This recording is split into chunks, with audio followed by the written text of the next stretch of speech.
দুজন রমণীকে বলা হয় পৃথিবীর সবচেয়ে সুন্দরী রমণী। আপনি যাদেরকে দেখে সিডিউস হচ্ছেন, যদিও এদেরকে দেখে সিডিউস আর কিছু নাই, কারণ এরা তো সুন্দর না, কোনো দিক থেকে সুন্দর না, না পোশাকের দিক থেকে, না চেহারার দিক থেকে, না ফিজিক্যাল স্ট্রাকচারের দিক থেকে। এদেরকে দেখে তো পাগলও সিডিউস হবে।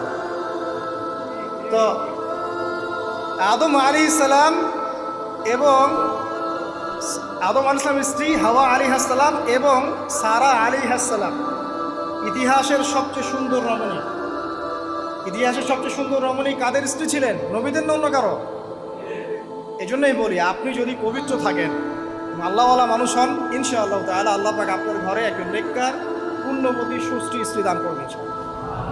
আপনি যদি এইসব অশ্লীলতার গোলক ধাঁধায় পড়ে নিজের ঈমান হারিয়ে ফেলেন, চরিত্র হারিয়ে ফেলেন, সম্ভাবনা খুবই কম যে আপনি একজন দিনদার মেয়ে পাবেন।